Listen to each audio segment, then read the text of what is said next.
Hello and welcome to Madeleine at the Movies, the Golden Days film review segment, designed to make you feel a little more informed when it comes to choosing what to watch next. I'm Madeleine Swain.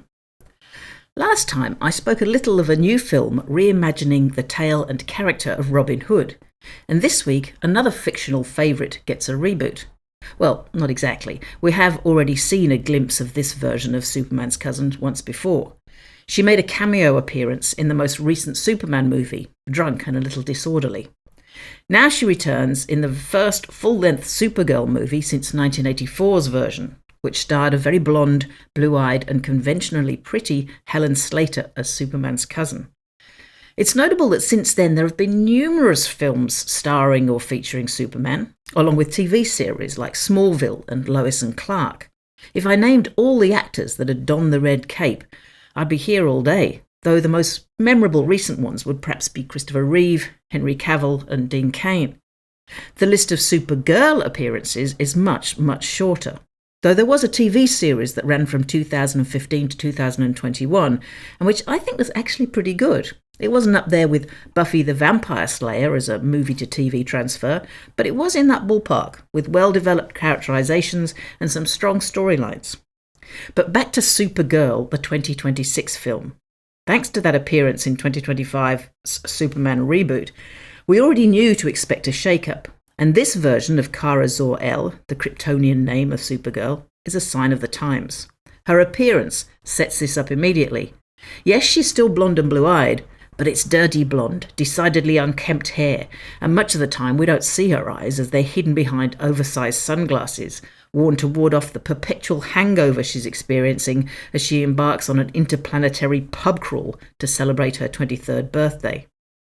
Played by Millie Alcock, the Australian breakout star of House of the Dragon, the Game of Thrones prequel, Supergirl is adrift, unhappy and unsure of her place in the world, or any of the worlds, to be clear. Her only constant is her beloved superpowered dog, the CGI Krypto. But the film makes a misstep immediately as it jettisons the presence of Krypto in favour of using that pup as the catalyst for the action. It's him being shot, at death's door, and only able to be saved by the antidote worn around the neck of Krem, the film's chief villain, that convinces Kara to agree to help a young girl bent on revenge. We've just seen Ruthie, played by Eve Ridley, witness her entire family murdered by Krem and his band of brigands.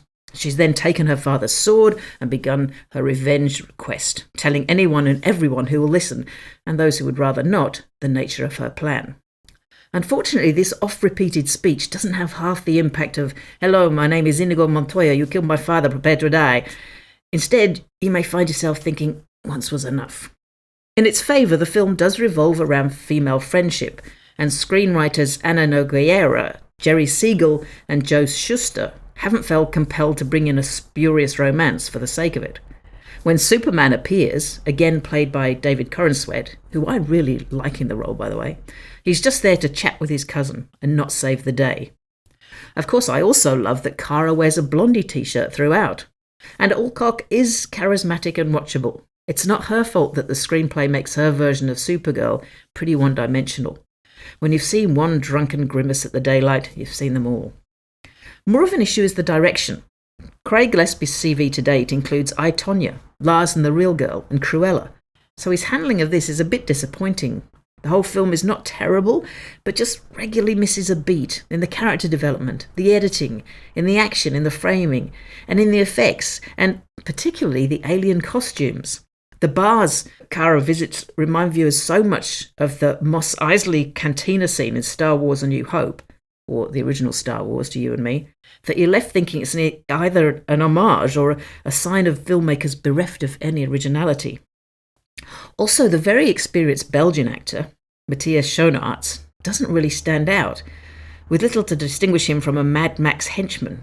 He even has the same modus operandi, trafficking women to act as baby makers for a male-dominated dystopian, or in this case, alien society. When you leave the film thinking the most impressive thing about it was the Australian lead actor's American accent, perhaps there's something lacking in the overall experience. Supergirl is rated M, runs for 110 minutes, and is screening in general release now. The Playboy of the Western world is the latest National Theatre live production to come to our cinema screens. The play is one of those very famous standards that actually doesn't get performed that often.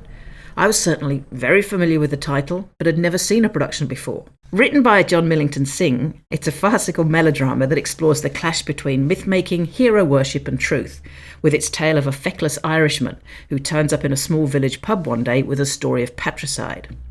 Rather than being appalled by this claim, the villagers are enthralled, the men impressed and the women enchanted, especially the feisty barmaid played by Nicola Coughlan, and Widow Quinn, played by Coughlan's old Derry Girls castmate Siobhan McSweeney.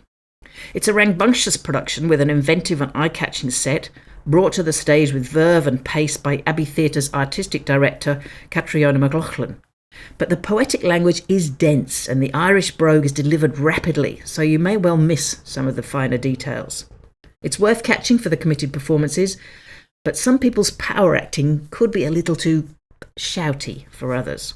The Playboy of the Western World runs for 150 minutes, is unrated, and is screening in selected cinemas now. And that's all from me for this time. Remember that you can catch up with any missed reviews at the website matm.com.au, madelineatthemovies.com.au.